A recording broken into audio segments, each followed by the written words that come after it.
Isang magandang araw sa lahat mga kababayan, mga ka-OFW. Paano ba natin i-check yung flight status natin?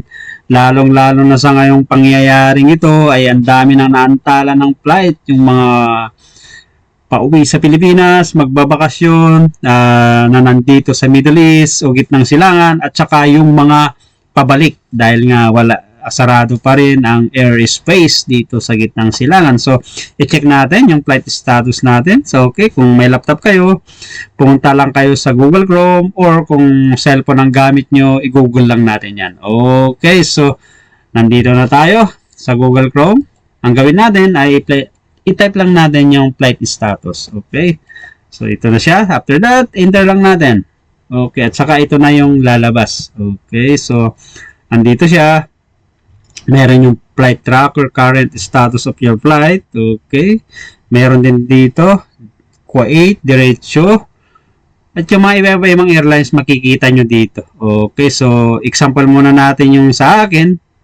Andyan, makikita nyo kung anong airlines. Okay. So, punta tayo dito sa Kuwait Airways dahil Kuwait Airways ako. Meron akong ticket na dapat pauwi ako ngayong 13. Okay, so i-search natin. Ito yung ticket ko. Kaso nga lang, di ko alam kung matutuloy ako dahil nga sa pangyayaring to. Okay, so departure, kung saan manggagaling i-search natin, Kuwait. Okay, so ito siya. Then arrival, kung saan ka lalanding. So Manila. Okay, ito siya. So, i-search muna natin ngayon. Ngayon ay March 10, 2026. I-view lang natin to. Yun. As of now, yung nakalagay na alis sana is alas 2 ng madaling araw. Darating sa Pilipinas ay alas 5:20 ng hapon is canceled na. Dahil ganun pa rin, hindi pa rin open ang airspace dito. Okay. So, pumunta tayo sa sunod na araw, bukas, kung ano na ang sitwasyon para bukas. I-search ulit natin. That is March 11. Walang flight bukas. So, susunod, March 12. Search natin ulit. Ayun, meron naka-schedule. Pero depende pa rin yan sa sitwasyon, sa nangyayari ngayon. So, 13. Ito yung flight ko. Ito yung ticket ko. Na sana sa 13. Kaso nga lang, hindi ako matutuloy siguro, kakancel ko na lang dahil nga nakatakot din maglilipad ng ganitong nangyayari. Alam nyo naman yung sitwasyon dito sa Middle East. Search natin sa 13. Ayun, meron naka-schedule, pero tulad sabi ko, depende pa rin yan sa pangyayari. At saka dito nakikita mo pala within a week. So ngayon is 10, 11, 12, 13, 14, 15, 16, 17, 3, 4, 5, 6, 7. So 8 days yung makikita mo na flight. Okay, so 13 wala talaga. Meron, kaso di ko alam kung matutuloy yan o hindi. Pero abisuhan ka naman yan ng agent, kung saan ka bumili ng ticket panigurado. Or makipag-communicate kayo kung saan man agency kayo, saan man kayo bumili. Katulad ko, Travel Club and Travel Tourism ako kumuha sa city. Okay, so tingnan natin ulit yung ibang airlines kung paano. Okay, dito naman tayo sa tingnan natin sa ibang airlines kung paano natin makikita. Okay, this is a flight tracker. Track your current status of your flight. So it means siguro ito pangkalahatang airlines na to. Dahil pumunta tayo dito kanina, diretso kay Kuwait. Kasi meron dito yung mga pag-search mo, meron dito direct sa kung anong airlines na talaga. Okay, so dito i-search natin. Kasi nag-search na rin ako kanina. So ito yung pwede kahit anong airlines to. Kasi wala siyang flight stats. Okay, so i-search nyo dahil ako, Kuwait Airways, kasi kailangan natin yung flight number. Okay, ito yung flight number. Okay, yung Kuwait Airways 417. Yung sasakyan ko sana. Ito siya.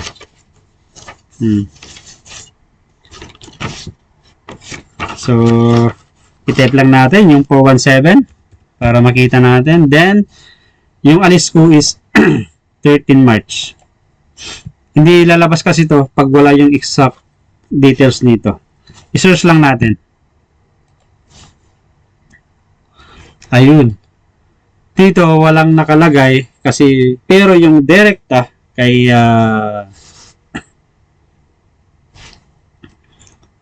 kay Kuwait Airways doon ginugol natin is meron naka lagay na flight, okay? Ngayon, nandito pala, 7, 8, 9, 10, 11, 12, 13. Since ngayon is 10, i-click natin tong 10, titignan lang natin. Kasi nung March, meron naka-post na 7. Ngayon ay 10, meron. Pero dun sa kabila, direkta kay Kuwait Airways, cancel na to. So, it means, hindi accurate. Mas maganda, mainam pa rin na makipag-communicate kayo kung saan kayo kumuha ng ticket para sa ganun masigurado nyo kung matutuloy ba yung flight nyo o cancel. So, ganun lang kababayan yung kapag mga gusto nyo i-check yung flight status nyo, punta lang kayo sa Google Chrome at i-check, i-type nyo lang yung flight status. Then, dadalhin kayo naman dyan. So, ito nga, mga kababayan, mga ka-OFW, kumusta naman ang buhay-buhay nyo? So, sa ngayon, talagang ang daming naantala na flight, yung mga paalis ng papunta sa Pilipinas kasi sa ngayon, darating pa yung malapit na mga graduation dahil pag ganitong time talagang busy. Maraming nagbabakasyon ng mga kababayan natin at saka sa balita ang dami na rin na stranded yung mga gustong bumalik na mga kababayan natin na mga old OFW na nagbakasyon lang na stranded din sila. At saka yung mga balita nung sumiklap itong gulo na to, marami rin yung mga baguhang OFW talagang kinansila. So, mga kababayan, mga OFW, ganun lang, i-search nyo yung flight nyo at saka talagang ano pa rin,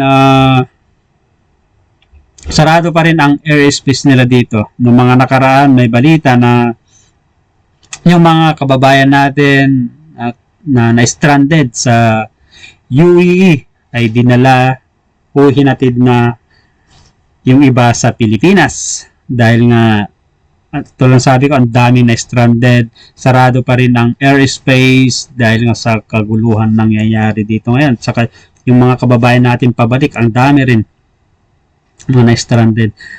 At mayroon din yan sa balita na yung mga katulad dito sa Kuwait na dinala nila yung mga citizen nila pabalik dito sa kanilang bansa, yung mga nasa abroad. Sa balita, ang ginawa nila is talagang kinuha nila yung isang kababayan nila kung sa mang part ng mundo nang galing halimbawa sa Pilipinas, Bangkok, doon sa balita at saka parting Europe din. Ang flight nila is papuntang Saudi Arabia, Dammam. Then from Dammam, Bailan na sila. So, ganun na dinala yung mga citizen nila dito. So, sana yung pangyayaring ganito talagang napakahirap. Magdasal tayo mga kababayan, mga ka-OFW. Sana stay safe tayong lahat. Dahil at mag-pray tayo na sana matapos na itong kaguluhan na to dahil ang dami na talagang naapektuhan. Ekonomiya. Gasolina, ang taas na sa atin. Napunta tayo sa gasolina na. So, mga kabayan, pa-comment below. Ganun lang ang gagawin nyo. Kung gusto nyo i-check yung flight status nyo, madali lang. At ako pala si Ronnie, kasalukuyang OFW dito sa bansang Kuwait. Pa-support naman ang channel ko. Like, share, and subscribe.